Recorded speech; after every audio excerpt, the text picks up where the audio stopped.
প্রিয় বন্ধুরা, তোমাদের সকলকে স্বাগত জানাই অপূর্ব মানা home tutor class HS YouTube চ্যানেলে। আজ আমি তোমাদের সঙ্গে তোমাদের উচ্চ মাধ্যমিক 2026 চতুর্থ সেমিস্টার বাংলা বিষয়ের 50 নম্বর যে পেজ, সেই 50 নম্বর পেজের এবিটে টেস্ট পেপার থেকে প্রশ্ন সমাধানের ক্লাস নিয়ে এলাম। আচ্ছা, প্রথমে বেশ কিছু কথা বলে দিই। তোমাদের নির্দেশ দেওয়া রয়েছে 150 শব্দে লিখতে, মান দেওয়া রয়েছে 5। তোমরা সবসময় কোনটা লক্ষ্য করবে, প্রতি ক্লাসে তোমাদেরকে বলছি যে 150 শব্দটা দেখবে, মানটা যাই থাকুক না কেন, 5-এর জায়গায় যদি 10ও থাকে ওদিকে তাকানোর দরকার নেই। মূলত এখানে দেখবে শব্দ সংখ্যা কত বলেছে, 150 শব্দ বলেছে, সেই হিসাবে উত্তরগুলো রেডি করে দিয়েছি। আর একটা কথা, এখানে লাইন বাই লাইন পড়ে শোনানো সময় নেই, আর এই কয়েকদিন রয়েছে। আমি এখানে জাস্ট উত্তরগুলো দেখে দেবো, প্রশ্নগুলো মুখে পড়ে শুনিয়ে দেবো। তোমরা তোমাদের বইটি খুলে সামনে বসো, খাতাটা নিয়ে বসো, দেখে দেখে তোমরা ভিডিওটা স্টপ করে করে উত্তরগুলো লিখে নেবে। তোমাদের প্রথম যে নির্দেশটা দেওয়া রয়েছে বা ইনস্ট্রাকশনটা দেওয়া রয়েছে আমি বলে দিলাম। একের প্রশ্ন দেখো, হলুদ পড়া গল্পটিতে অন্ধবিশ্বাস ও কুসংস্কারের প্রভাব গল্পের পরিণতিতে কতটা গুরুত্বপূর্ণ তা আলোচনা করো। তো দেখো, এই প্রশ্নটার উত্তর তোমরা দেখে নাও। তোমরা আর কয়েকদিন পর কলেজে উঠবে, তো আশা করি তোমরা যথেষ্ট বড় হয়েছো, তোমাদেরকে যেমনটা বলছি দেখো। এছাড়া আমাদের কলেজের চ্যানেল রয়েছে, সেখানেও তোমরা ক্লাস পাবে। আর চাকরির চ্যানেল রয়েছে, চাকরির চ্যানেলেও চাকরির প্রস্তুতি নিতে পারবে। সেই সমস্ত চ্যানেলগুলোর লিঙ্ক এই ভিডিওর ডেসক্রিপশানে দিয়ে রাখবো, অবশ্যই ওখান থেকে চেক আউট করবে। তোমরা দেখে দেখে উত্তরগুলো লিখে নাও, ঠিক আছে? আমি দেখিয়ে দিচ্ছি মুখে, আর লাইন বাই লাইন এইরকমই যে লাইনগুলো আমি রিডিং আকারে পড়ে শুনিয়ে দিচ্ছি না, জাস্ট স্ক্রল করে করে উপরের দিকে তুলে দিচ্ছি, দেখে নাও। যেখানে যেখানে বলার আমি বলে দেবো, চিন্তা করার প্রয়োজন নেই, ঠিক আছে? পরবর্তী প্রশ্ন দেখো, 1-2 প্রশ্ন দেখো। এইরকম দেখালে কী কথা, তাড়াতাড়ি হয়ে যাবে আর কি, ছোটো ছোটো ভিডিওর মাধ্যমে সমস্ত পেজগুলো কভার হবে। নিজেকে বড় প্রয়োজনীয় মনে হলো হঠাৎ, এটা একটা উক্তি বা কোটেশানের মধ্যে দেওয়া রয়েছে, দেখতে পাচ্ছি ডবল কোটেশান। কোন কথা শুনে গৌরবীর নিজেকে বড় প্রয়োজনীয় মনে হয়েছিল? গৌরবীর এমন মনে হওয়ার তাৎপর্য লেখো। 2+3 প্রশ্নটার মান, এটা একটা কাটিং প্রশ্ন, ঠিক আছে? 2+3 এটা নিয়ে 5 নাম্বার। তারপরে দেখো প্রশ্নটার উত্তর দেখে নাও, অ্যান্সার বলে লেখা রয়েছে, তাৎপর্যটা দেখে নাও, এই অবধি লিখলে হবে। 2-1 যাবো এবারে। 2-এর প্রশ্ন দেখো, বলা রয়েছে অনধিক 150 শব্দের যে কোনো একটি প্রশ্ন উত্তর দিতে বলেছে। সেম নির্দেশ প্রতিটাতে থাকে, তোমরা দেখেছো, এতগুলো পেজ করিয়ে দিলাম তোমাদেরকে। দেখো 2-1 বলা রয়েছে, দেখো চতুষ্পদী কবিতা হিসাবে প্রার্থনা কবিতাটির সার্থকতা বিচার করো, বলা রয়েছে, দেখে নাও 2-1 প্রশ্নের উত্তরটা। চতুষ্পদী মানে 14 লাইনের কবিতা, ঠিক আছে? তারপরে দেখো নেক্সট এই সম্পর্কে লেখা রয়েছে, দেখতেই পাচ্ছ। দেখো 2-2 যাব, প্রশ্নটা বলা রয়েছে, দেখো বাবা কেন এলো না? মা। কোন সময়কে বোঝানো হয়েছে? বাবার বাড়ি না ফেরার, এখানে দেখো আকার দিয়ে দেবে, ঠিক আছে? কোনো কারণে উঠেনি, না আসার কারণ কি, ঠিক আছে? তো এটা লিখতে হবে, দেখে নাও এখানেই।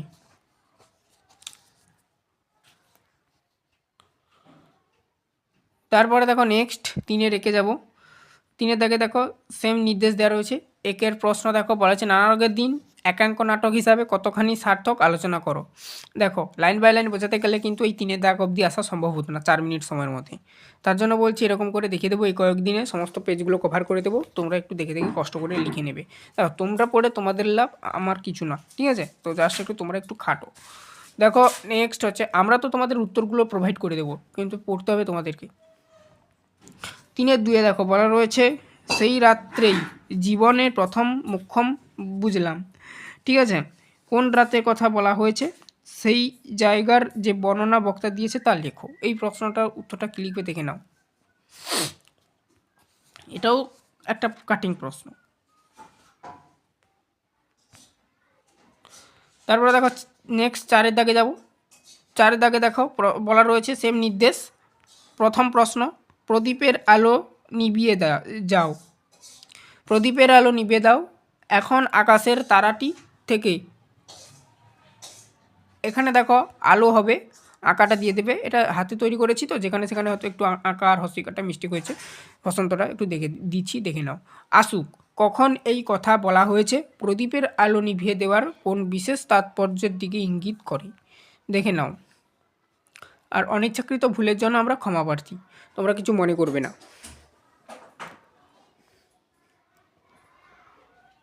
পরপর করে লিখবে এরকম প্যারা ছেড়ে ছেড়ে পরীক্ষার খাতাতে সুন্দর করে।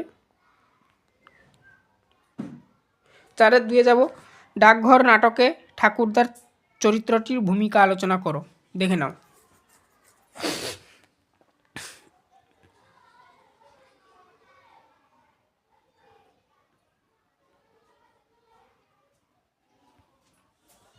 তারপরে দেখো 4-3 যাব, পরবর্তী পেজে রয়েছে 51 নম্বর পেজে। ডাকঘর নাটকে জীবন ও মৃত্যুর দ্বন্দ্বে শেষ পর্যন্ত জীবন জয়ী হয়েছে, নাটক অবলম্বনে তার ব্যাখ্যা করো। জীবন বলে লিখবে, জীবন জয়ী হয়েছিল।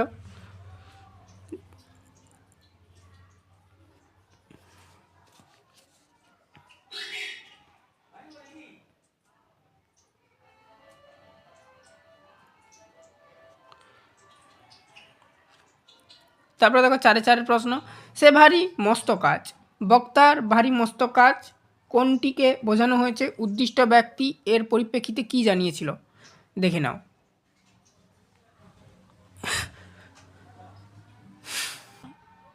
এখানে দেখো উপেক্ষা করবে, অপেক্ষা হয়ে গেছে, এটা হচ্ছে উপেক্ষা হবে, উপেক্ষা করবে, ঠিক আছে, উপেক্ষা উপেক্ষা করে নেবে। তারপরে দেখো নেক্সট পরবর্তী যা যা দেখাচ্ছি দেখে নাও। আমি বলেছি প্রথমেই ক্লাসের শুরুতে যে যেখানে যেখানে সংশোধন করার করে দেব। 5-1 যাবো এবারে। 5 নির্দেশ একই দেওয়া রয়েছে, প্রশ্ন দেওয়া রয়েছে বাঙালি চিত্রকলার ইতিহাসে রবীন্দ্রনাথ ঠাকুরের অবদান আলোচনা করো। ভালো প্রশ্ন, একটা গুরুত্বপূর্ণ প্রশ্ন, দেখে নাও।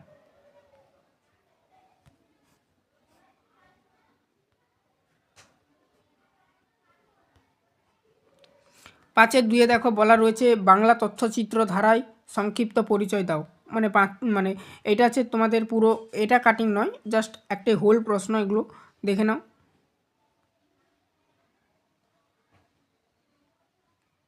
ভিডিও ক্লাসগুলো যদি ভালো লাগে অবশ্যই লাইক করো, চ্যানেলে নতুন থাকলে সাবস্ক্রাইব করো, বেল আইকন অপশানে সেভ রাখো। এইরকম ইউটিউবে এত ভালোভাবে কেউ তোমাদেরকে ডিটেলস দেবে না, একটু গ্যারান্টি দিয়ে বলতে পারি। নিম্নলিখিত যে কোনো একটি বিষয় নির্বাচন করে নির্দেশ অনুসারে কম বেশি 400 শব্দের মধ্যে একটি প্রবন্ধ রচনা করো। এখানে একটু বোঝার রয়েছে, বুঝিয়ে দিচ্ছি। এর আগে এত দূর পর্যন্ত তোমরা 150 শব্দ উত্তর দেখেছো। এখানে প্রশ্ন যে বলা রয়েছে উত্তরের সংখ্যা 400 শব্দের মধ্যে যেন থাকে, কিন্তু 10 নাম্বার, এটাও মনে রাখবে, ঠিক আছে। এর আগেরগুলো কিন্তু 5 নাম্বার ছিল। তোমরা সবসময় নম্বর দেখো, নম্বর দেখবে না, ঠিক আছে, নম্বর দেখবে না। যখন বিভিন্ন রকমের চাকরি পরীক্ষায় বসবে সেখানে দেখবে বলবে এরকম 400 শব্দে যে কোনো একটির ওপর প্রবন্ধ লেখো, অনেক চাকরি পরীক্ষাতে দেয় আর কি, কিন্তু নম্বর থাকে 5 নাম্বার। তখন তুমি কি করবে, এখানে যেমন 10 নম্বর দেখতে পাচ্ছ, সেখানে কিন্তু 5 নম্বর থাকবে, তখন তুমি কি বলবে। তো এই জন্য বলছি তোমরা শব্দ সংখ্যা দেখবে, দেখে নাও। শব্দ সংখ্যা দিয়েই করা হয়, সবসময় উত্তর লেখা হয়। দেখো বই পড়া নিয়ে লিখতে বলেছে বা প্রবন্ধ রচনা বলতে বলেছে, দেখে নাও, করে দিয়েছি।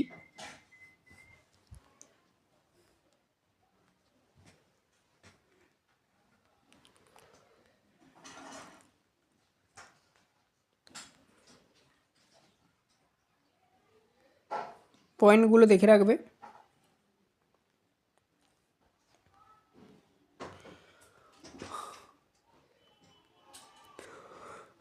তারপরে দেখো পরপর করে আমি স্ক্রল করে দেখিয়ে দিচ্ছি, তোমরা স্টপ করে করে লিখে নেবে উত্তরটা।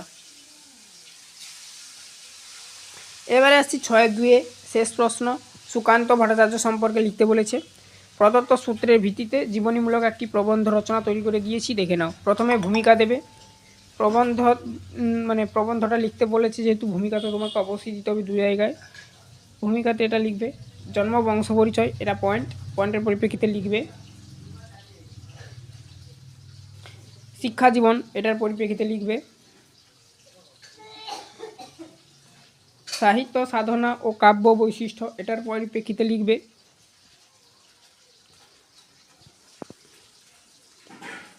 উপসংহার ও মৃত্যু সবশেষে দেবে।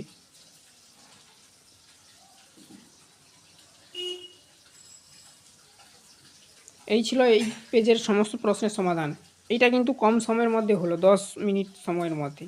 আমি যদি লাইন বাই লাইন বোঝাতে যেতাম তোমাদেরকে, রিডিং আকারে পড়ে শোনাতাম আর কি, তখন কিন্তু এটা 10 মিনিট থাকতো না, আধা ঘন্টা হতো।